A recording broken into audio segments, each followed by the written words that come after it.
information and supply. Practical discussion, accountability, ultimate partnership with the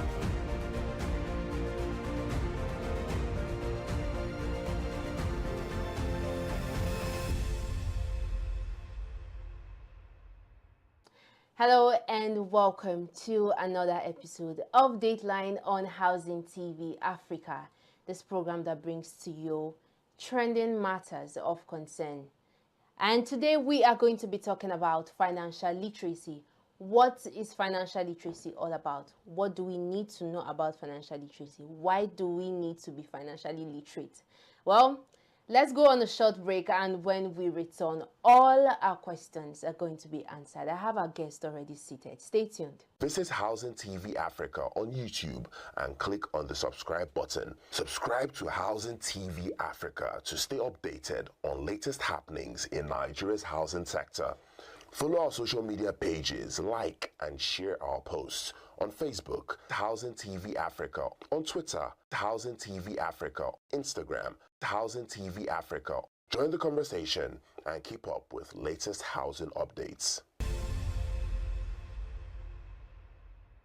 Welcome back. If you are just joining us, this is Dateline on Housing TV Africa, and we are discussing financial literacy, the need for an individual to be financially literate, how we can apply this knowledge in our daily lives and in our interactions with people and in our dealings when it comes to finances. I have with me in the studio a financial expert who is going to shed more light on this particular topic. He's going to educate us and let us know what we need to know concerning this particular matter. His name is Tehemba Tepav. It's good to have you in the studio. Thank you so much, Dr. Yes, and like I said before, he is a financial expert with a lot of, let me say, colors to his coat. A lot of, I won't want to mention, but he's a man of many qualities, and I'm really pleased to have you in the studio this day with us. Thank you very much. Okay, I was having a discussion with a colleague, and the person said, "You think you have sense when you don't have money, but once money comes into your account, you don't have sense at all." Yeah. Just how true is that particular saying? Well, when it comes to talking about issues of money, there are a lot of things we need to consider because there is a factor of impulse buying, right? When you don't have money, you feel, oh, you are so prudent and you are so very good with money. So by the time you receive that alert or whatever money it is you get, by the time you receive it, you see that a lot of things, you want to achieve a lot of things at the same time. All of a sudden, you see yourself even getting to buy things you don't even need or are not basic needs at the moment. And you discover that until the money goes dry, you remember that, oh, money has gone and you have... and you now find out that even the main things that are supposed to be done are not yet done. Yeah, correct. Before we spill all the cat out of the bag at this instance, I just want to take us a little back and let's go back to the basics. Yeah. For those who are watching and may have different opinions about financial literacy, thinking that, okay, this is it, this is what it's all about, maybe it's just saving, spending. I just want you to tell us, as someone who is in the finance sector, what does it mean to be financially literate? What does it entail? Well, being financially literate is basically about how you manage money, in simple terms. How you manage money, how you appropriate your funds, channels you appropriate them to, let's say, for instance, into your personal development, even fun activities, but then there should be a knowledge of a percentage you are channeling to that aspect of your life. So you should basically have a structure around your finances. That's what financial literacy entails, basically. Wow, having a structure around it. So why do you think it's actually... Okay, before we even go to why, let's get instances on how one can actually, put a structure around their finances, because it seems to me we are putting a lot of grammar around this. Let's break it down for someone who is out there thinking, okay, how can I put a structure or be able to, effectively manage my finances in a way that it will benefit me and I won't be able to have a loss at the end? Oh, all right. Thank you so much. Well, when it comes to putting a structure around your finances, I have to be honest, it's actually not easy. It's actually not easy because it takes a high form of discipline. It takes high form of discipline to be able to achieve that. But then putting a structure around your finances is basically, let's look at it from the perspective of working with percentages on your finances. Let's assume you are making 100,000 naira, for instance, a month, and then you factor out percentages around your finances. For instance, let's say you can say 20% of this money goes for my transport, 20% goes for my investment in myself, that personal development. You buy books or you pay for courses. 20% goes for your basic needs. It could be food, it could be yeah, of course, food, transportation, and the rest. Then another percent goes to another aspect of your life that you are so much interested in, right? So that is basically putting percentages to how you spend your money. So you already know that if 20% is into food, so you have to manage into acquiring food for you to eat. You have to manage that part of that 20% to be able to accommodate that month. So you know that you don't have room for extravagancy. You don't have room for wastages. You understand? You have to cut down those areas that cause wastage, cost, of course. You don't eat so much. You just eat moderately for you to be filled and get strength and energy to move up to your next task and all. So it's just basically putting in percentages and ensuring that they are on check so that you don't get to experience wastages in your finances. But does that actually happen? Because looking at it, we are speaking a lot, and some people will be like, when you talked about the food part, because you can.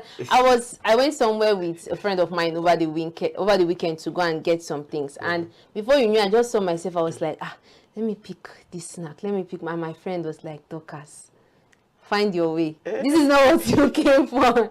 So I want us to come to the issue of saving, and for some people, and maybe saving and also seeing it as a means of increasing your finances. Some people will see saving. Some people say savings is not a way of increasing your finances, while some people have the notion that it may actually increase your finances. So let's get this right.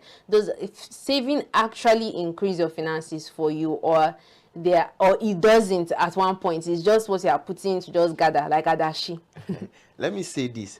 Saving is a vehicle. And it's also a trap. Saving is a vehicle and it's also a trap. Savings have never made anyone rich. In fact, my boss always says, if you are not saving for a purpose, you are saving for calamity. Wow. If you are not saving for a purpose, you are saving for calamity. How is that? For instance, you're just saving money somewhere to have money for the raining days. My sister is going to rain today. If you are just saving to have money for the raining days, the rain will start today. But let's say you are saving, let's say for instance, you are into tech. You need tech tools, you need a laptop. You are saving to buy a laptop. That's you are saving for a purpose. Yeah. But if you are just keeping money somewhere, you are saving to invest. You understand? When the money gets to that threshold that you need for investment, you pull it out and put it in the investment. You understand? But if you are just saving to put money out there, then of course the rainy day will start today. That's how money works. Okay. Unfortunately, that's how money works. Wow. All right. So, do you think like individuals in the society are actually financially literate? Are they aware of the nitty-gritties that are involved or that comes with being financially literate on how to spend their money? Or you think individuals just get money, they just use it as it comes like that? Well, the fact is most young adults, including, in fact, everybody generally, adults, young adults, everybody, it's a popular misconception that you must have money to be able to even have knowledge of financial literacy. You understand? But then I always tell people around my circle and in some of my sessions that, see, saving or more money is not a solution to poor financial management. More money is not a solution to poor financial management. You can have more money, but then if you don't manage it appropriately, money has a time of drought. No matter where you get your money from, it gets to that period where the money doesn't come so much how it comes before. So what happens within that period? If you are not financially literate, you start loose diving. You start loose diving. So the knowledge of financial literacy is very important for everybody. So how does one manage the person's money? Because you've just talked about managing your money. Let's get a practical instance of it. How do you manage your money? Like, for instance, for someone who, let's say, just got a job and is trying to put his life together and everything just said, how does that person manage the money in a situation that even when there's drought, it's like in the Bible where Joseph had to gather even in that moment, at least you're safe at that period. Okay, well, this is very dicey. Why I said it's dicey, because considering the situation in Nigeria, market prices have gone very high, the standard of living is very high, and then the income that is coming in is not commensurate with the expenses you are Expenses. making at the market. You understand? So it's very dicey. But then I will say, once you are earning, there should be a percentage of that money you are earning, you are saving for a particular purpose. You don't just save to keep it there. You are saving for a particular purpose. Either you are saving to invest in something that will bring you more money, or you are saving to develop more on yourself so that you can be able to get a job that pays you more. You understand? So we can at the basic you can start from there, because you may not be able to save so much to be able to have so much liquidity. Oh, sorry, I'm using accounting terms. You may not be able to save so much to have the money, the cash to do whatever you want. But then you can be saving for a purpose in order to increase your abilities, invest in yourself, to increase your knowledge, to be able to earn higher. Then from there you can have additional income to be able to save and keep for other aspects of your life. You understand? But then I'm just trying to be factual, because the situation in Nigeria now, it's a terrible situation, because market prices are going high, but the income is not always commensurate with. So we have to be real with the real situation happening. Okay, in what ways do you think can we improve financial literacy in our society? Because it's something that it's actually needed. You can't do without it. And Yeah. it's, as an individual, if you're not, like you said, if you're not financially literate, you don't have to manage your money well and everything, you actually fall into trouble. So in what ways can we improve this in our society? Well, it is actually a mandate of everybody, including myself and you, to be able to educate everybody you come across. You understand? We can organize free sessions to be able to educate people on the basics. You understand, of how to manage your money. We can leverage situations of non-profit organizations can leverage these particular areas to be able to reach out to communities, reach out to people, and just give them the basic information of managing their money. Because it becomes more complicated if the information gets to a particular level. Because we are talking about the advanced level of money management, we are talking about investment in stocks, investment in shares, real estate, and all. You understand? But then down to the basic level, you are teaching people, or the masses, at the level of, okay, you should not be involved in impulse buying, you should buy in bulk. You understand? So that actually helps. There are expenses that you cannot do without. So if, for instance, you're going to buy a toothpaste, if you calculate the amount you used to buy, maybe in a pack on the dozen, it will be more than just buying one repeatedly. Yes. Or those your basic needs you always use. So at that level, we can be teaching people how to take care of their impulse buying, right? And teaching them how to buy in bulk, you understand? And teach them how to focus more on needs than wants. You understand? Because most people cannot differentiate between their needs and wants. You understand? So we teach them how to be able to understand that this is a need. You have to spend on it. This is a want. You don't necessarily need to spend on it until you have so much cash or money to be able to afford them. Okay. All right. Two things just came to my mind right now. I want us to talk on impulse buying. When you talk about impulse buying, it gives me the notion of if you don't plan, Yeah. you don't if you fail to plan, you plan to fail. fail. Yeah. And is that actually true for those that are into impulse buying? Is it as a result of the fact that maybe they don't plan?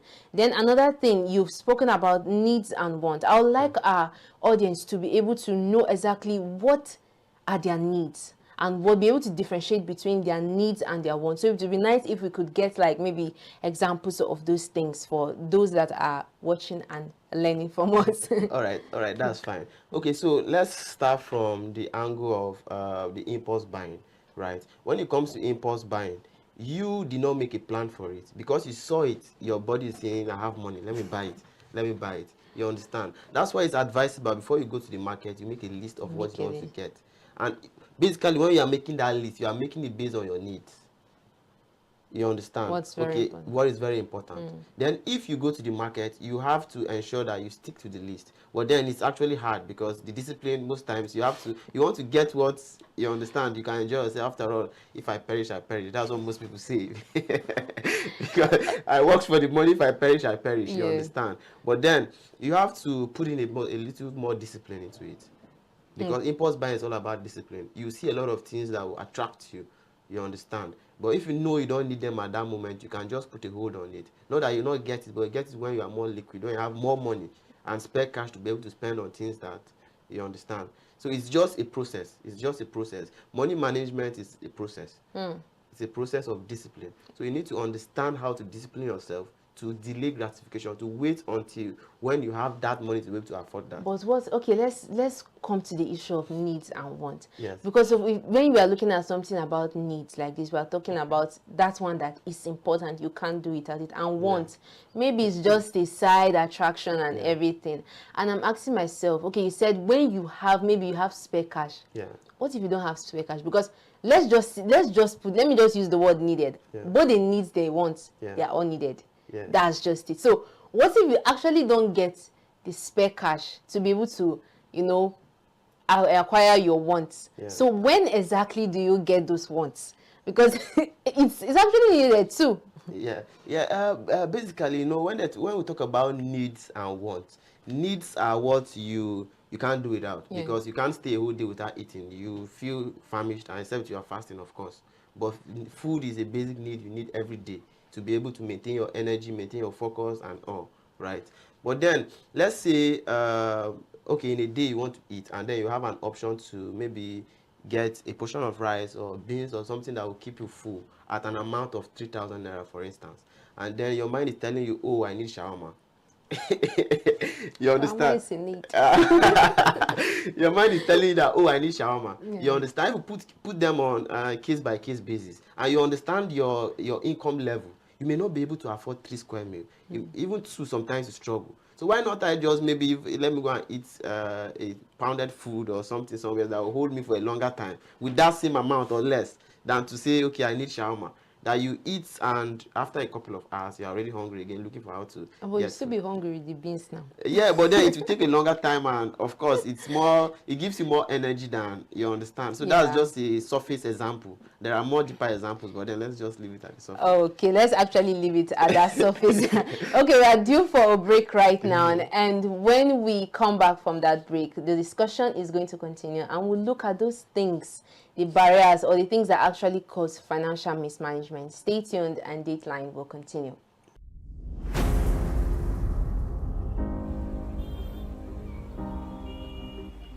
When the city is getting too loud, you need a home.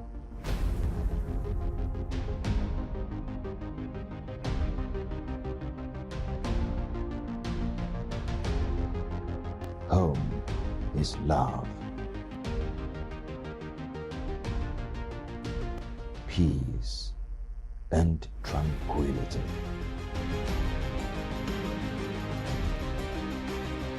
Home is Housing TV Africa. Housing TV Africa, your first in housing news.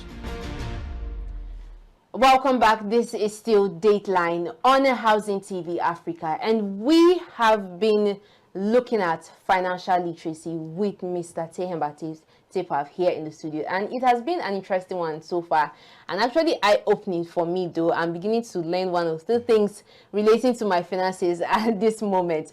So let's come back to you, Mr. Tepaf. We are talking about financial mismanagement, and let's look at those things that actually cause young persons or even individuals to actually not manage their money very well, those factors that contribute to financial mismanagement. All right. Well, talking about factors that contribute to financial mismanagement, at the core of it is discipline. Discipline is something that it takes hard work to be disciplined. It takes focus to be disciplined. You have to make up your mind to be disciplined. You understand? So at the core of financial mismanagement is discipline, because discipline will be the one to tell you that, oh, this is a want, right? Let me focus on my needs for now. When I'm able to build up to the level to spend on my wants, okay, at that point I can afford it and spend on them. You understand? And then when it comes to those other little things we're talking about, impulse buying and the rest, they also contribute to financial mismanagement. And everything just tells us around discipline. Discipline is just the core of financial mismanagement. When you are able to when you are disciplined enough to know that at this point, I don't need this. You understand? At this point, I don't need this. Let me focus on what my income level can carry. So when I get to that level, I can spend on it. But if you're trying to spend more than what you earn, that's a big problem already, because you have to borrow to cover up. And you keep borrowing, and of course, until maybe the day you leave this world. Let's even come to the issue of borrowing debt and collecting. Will you actually say that debt is a form of financial mismanagement? And you know, in some situations, borrowing actually helps. Some people take loans, they go borrow to pay another debt, and some people will say sometimes they are living on gbese, like that kind of thing. So I want us to talk about it when it comes to being financially literate or managing your money. Where is the place of borrowing or debt? Okay, well, for that question, I can say yes and no. Debt is not a bad thing. Okay. Debt is not a bad thing. How you handle it, how you handle debt, that's what makes it bad. For instance, you can see the billionaires in Nigeria. Most of them, they have a long list of debts they are currently financing, or they use to set up projects, viable projects, investments, right? Those investments brings turnover that pays back the debt, and the investment still remains with them to make more money from. You understand? Those are capital expenditure. Those are investments. To that, debt is fine. You can get debt, leverage on debt to build an investment or a project that brings you money. From there, you pay the debt, and the project still remains with you, and it makes money for you. You understand? Yeah. That is fine. But a situation where you are borrowing money to finance capital expenditure could be expenses that don't bring anything. You understand? Sorry, not capital, recurrent expenditure. Sorry, expenses that don't bring anything. You understand? You are just borrowing to offset a loan. Let's take, for instance, you borrow 100,000, there's an interest on it, right? If you are borrowing to repay that 100,000, you are still collecting interest from the other part you are borrowing, so your debt profile is increasing. You understand? So if you are always borrowing, and there is no structure to repay back those loans, then that it becomes a problem, because you are going neck deep into the debt, and there is no feasible structure to pay them back. You understand? But then if it's a situation where you are borrowing for a purpose, which that purpose will be able to finance, to be able to pay back those debts, and still have the investment still remains with you to make more money from and build another investment, that's fine. You understand? So debt is good and debt is bad, depending on how you handle the debt. All right. Okay. And on to my next question. I want us to talk about the issue of fintech tools. Okay. And even the mobile apps. Will you say in any way are they actually helping or harming the financial habits of individuals in the society now? Because yes, all these mobile apps, fintechs, and even loan apps too. Yeah. We've talked about loan apps, but let's look at that also. Well, to a great extent, they help, but depending on how you use them, you understand. There are features that are actually beneficial to you as a person, but then there are features that actually destroys you also, depending on how you handle it. You understand? Let's take, for instance, one of the fintech companies. You can save and lock it for a period of time until you need it. So let's assume you are saving. Let's assume you are saving for a purpose. Maybe you are a tech guy, like I said earlier. You want to buy a laptop. You are saving to buy a laptop. You understand? You are saving there and locking it. So whatever happens, the money doesn't go out. You understand? And the funny thing about life is, and money generally is, if you are saving and you have access to that money, there will always be what will make you spend that money. You understand? There will always be what to make you spend that money. So in situations like that, what do you advise individuals to? Well, I actually do it also. You can save and lock it for that particular purpose until it gets to the maturity date. Once you are withdrawing it, use it for that particular purpose you are using it for. You understand? And for people that spend more, there is also a fintech app that does 10% savings for you automatically. You have, let's say you have 100,000, you are paying out 100,000. For every expense you make, it saves 10% for you somewhere. So just imagine you are someone that always transfers money, makes transfers, and you don't have time. Money flows in and out. You don't have time. So on your main balance, the money will not be there, but it will be saved somewhere. Then if you check, you can see that all the expenses you have made, 10% of them is saved somewhere for you. So from there, you can use it to do, but you still have access to it to do what you want to do. So there are basically those tech tools. They really help.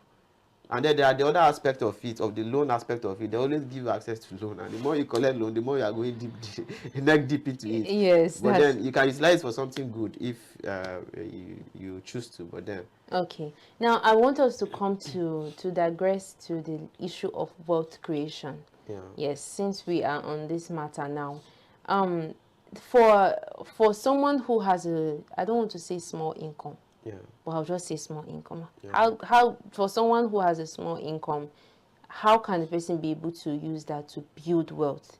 Then again, we talk about investment, and young people are advised to invest. Everybody's advised to invest these days. And when you talk about investment, we see that a lot of people, their mind goes to, okay, you have to have like 500K so that you put it into this business or invest it into this particular thing, and it grows into something big. Even on the issues of buying shares, you see that people are beginning to think maybe you have to have up to $1 million to be able to buy a share. And I want us to talk about that.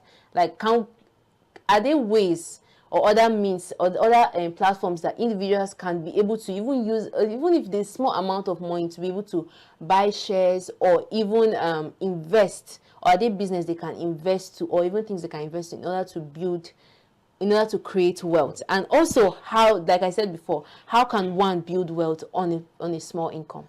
Okay, well, that's actually the question on the lips of a lot of people right now, because everybody is echoing, you need to build wealth, you need to do this, you need to save, you need to invest. But then if you look at the average Nigerian, I think according to statistics, they say just about how many percent of Nigerians earn above 200,000. So we're saying, how would they be able to build wealth with that? But then this is it. Wealth is a long-term game. Wealth doesn't have to do with just money. Building wealth has to do with your mindset. You understand? Building wealth has to do with your mindset. So you can start from developing your mindset. The little money you are earning, you can invest in yourself to develop your mindset. And this is what it happens. The mindset, the knowledge, the experience, and the skills you learn or you invest in yourself from can push you from that humble income to something bigger. Then from there, you can leverage on the income to build more wealth by investing in stock, investing in real estate, there are several platforms you can invest in right now through buying stocks. You can buy stocks as low as 10,000, 20, 50, whatever amount you want. But then you need to first understand that it's a long-term game. You can't get wealthy within 1 year, 2 years, even 10 years. Because you have to pass through a process of first re-engineering your mind, re-engineering your mindset first. Then you have liquid cash that you can invest before you get to the level of building wealth. And building wealth doesn't just have to do with money and your mindset. It gets to a level where it has to do with the kind of relationship you build, the kind of currency you have. You know, there are different currencies, not just money. There's relationship currency, there's integrity currency, there are different currencies. You understand? So at the level of building wealth, sometimes it could be someone is interested in what you do, and the person gives you a contract of 1 billion naira, and all of a sudden you are up there. Wow. You understand? That's good. So building wealth is a whole process on its own. It's a whole process and a whole topic on its own. Because it's so complex. Okay. So complex. All right. So just in 30 seconds, because our time is almost up, in 30 seconds, I just want you to let our individuals know why it's important for them to be financially literate. That should as your take home for them on this particular program today. All right. Thank you so much. Well, it's very important to be financially literate, because you see, most of the problem people have, most of the challenge people have stands from the faulty foundation of financial literacy. You understand?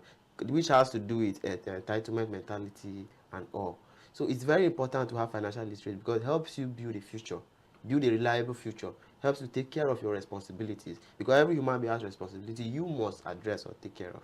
So it makes you responsible if you are able to have financial literacy and to be able to build knowledge, build wealth, and take care of your responsibility. It makes you a responsible person, right? And it makes you be able to invest and even do things you like doing. Because if you build to a level, of course, you can take vacation to Dubai and Maldives and enjoy yourself. That's a very, very eye-catching one at this moment. All right. Thank you very much, Mr. Teyemba, for coming on the program. Thank you so I'm much. very grateful, and it has been an eye-opening session so far. I hope you were able to get something from what he said today. For me, he said Your currency is not just about the money, your relationship with people, your integrity.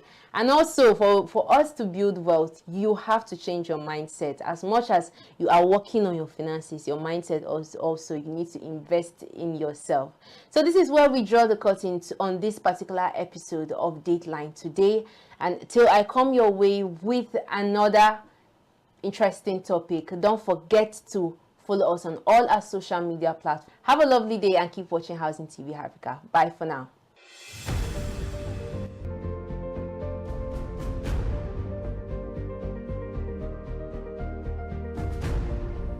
Improvement in power generation and supply. That is